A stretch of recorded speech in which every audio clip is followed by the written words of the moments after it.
Last weekend we arrived at Lelystad Airport with our massive German Mercedes C63 AMG, exactly like we did in real life. Nah, just kidding, this was actually our rental car. But today it's not about cars, it's all about aircraft and flight simulation. Everybody, welcome to another video. Here at the FSWeekend 2025 at the Luchtvaartmuseum Aviodrome in Lelystad Airport in the Netherlands. I'm going to take you with me on this journey, so let's take a look at the newest projects and innovations in flight simulation hardware and software. But before we do that, let's take a look at some old ugly airplanes.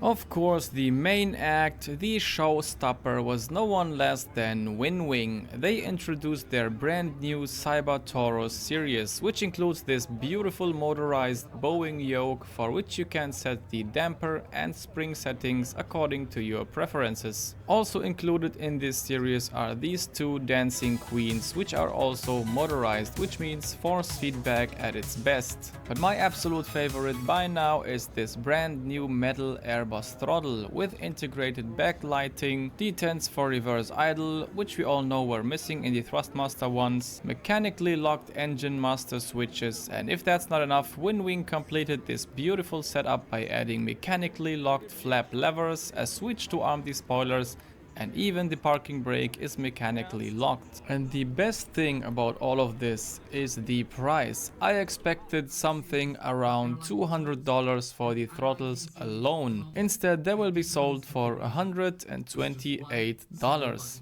Just take a listen at how impressed the audience is. Holy shit.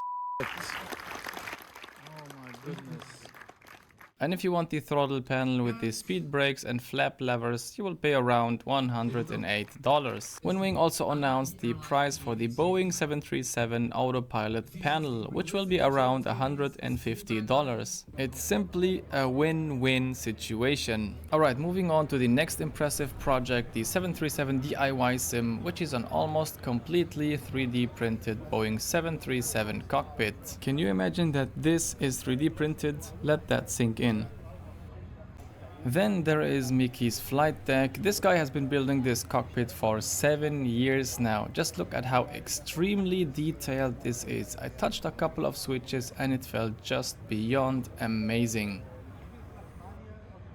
Moving on to Home Sim. I booked this simulator for 15 minutes and after this experience I can tell you regarding the flight dynamics, MSFS is a joke compared to this one.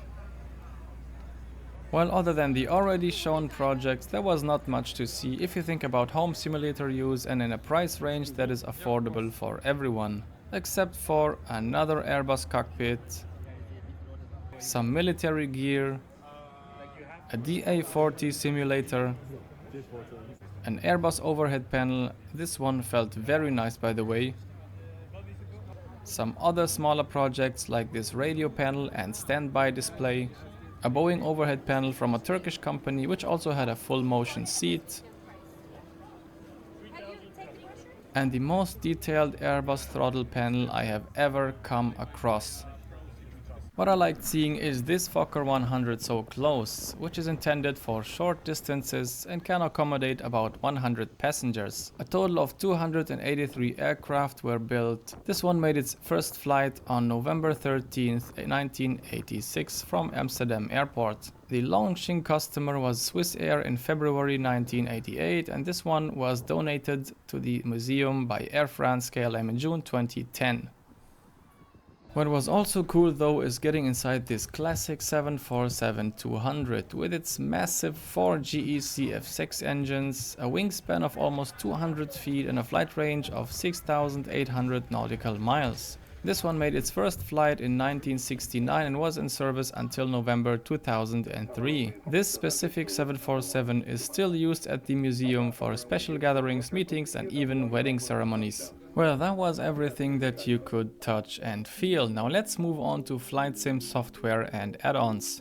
After having the freighter variant of the Boeing 727, FlightSim Studio has announced the Boeing 727-200 passenger variant for MSFS, which will be set to release in April 2025. They also revealed major updates for the E-Jet series, including a custom MCDU with nav data import, improved LNAV, realistic IRS alignment, weather data, new MFD plan modes, better auto land, and FPS optimizations. Fly-by-wire talked about some new features of the A380X, features that we already covered in previous videos on this channel. Examples of these features are the step climbs, the fix info page, the flight warning system, OINS flags, and the reset panel.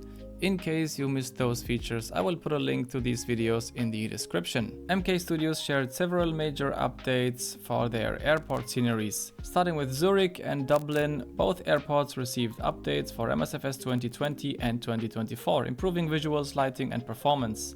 Zurich has been a huge success, and Dublin's update includes FS 2024 compatibility, ground layout changes, and optimizations. And there is a new project, MK Studios' first German airport designed with high detail, including custom terminal bridges and unique gates. The airport is nothing less but Düsseldorf. The team is focused on ground details first and is now finalizing the terminal. And there's also Seattle Tacoma International, with special attention to terrain elevation for a realistic experience. MK Studios is committed to high-quality airport sceneries and will share more updates soon. Parallel 42 has announced Chase Plane for MSFS 2020, a full camera system replacement that restores the centered spot views, flyby views, and tower cameras. Users can create unlimited custom views, so we don't have this 10 custom view camera limit anymore, including world views independent of the aircraft. The Smart View allows quick instrument view switching even with Track IR, just by looking into the direction of the instrument and pressing one specific button. Cinematics mode auto-enables at cruise for professional looking shots, and the improved camera physics offer realistic movement for pilots, passengers, and mounted action cameras. Chase Plane is available now for around $30 on MSFS 2020, with a free upgrade to 2024 when released. Just look at this cinematic video made by Maurice from Aviation Lads. This one is made purely from cinematics mode.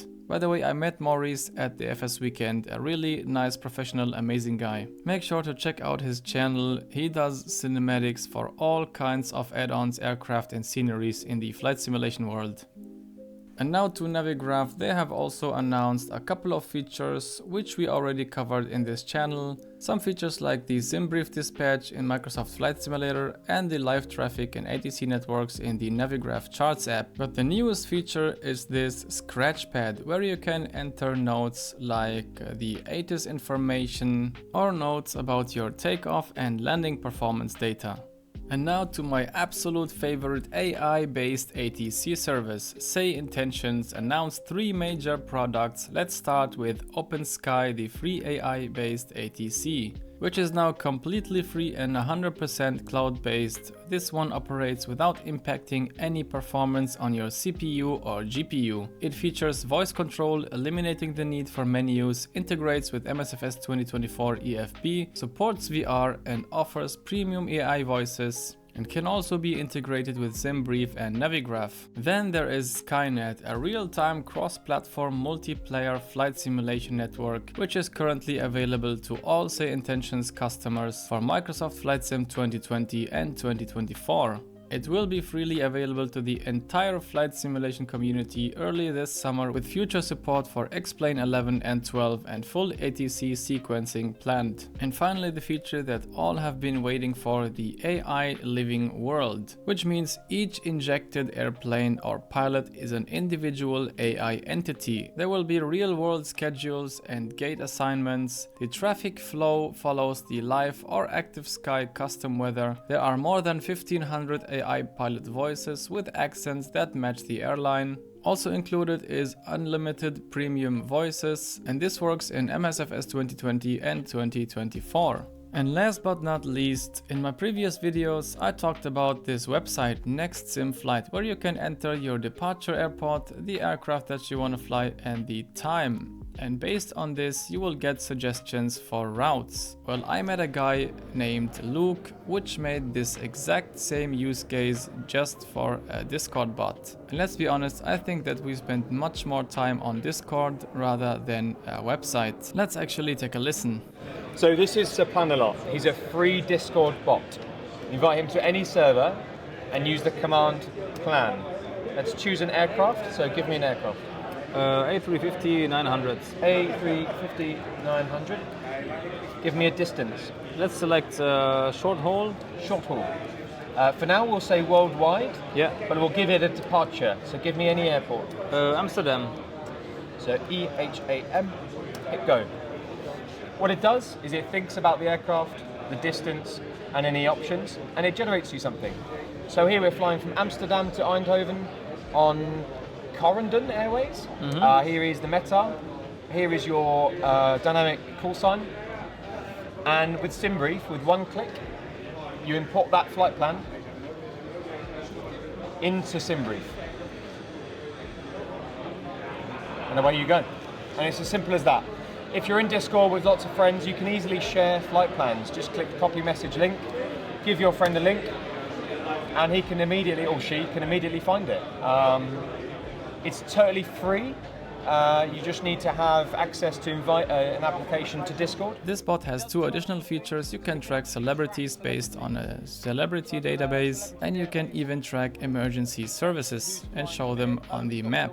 Really impressive work by Luke. If you want this bot, I will put a link to it in the description. I also added this one into my Discord server. Yes, I have a Discord server which is in the making. If you want to join the Discord server, I will put a link also in the description.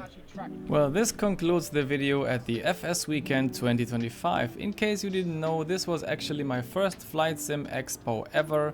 I was really impressed by the enthusiasm of this community, but I also was a little bit disappointed. For example, one thing that I really missed was the WinWing radio panel and transponder.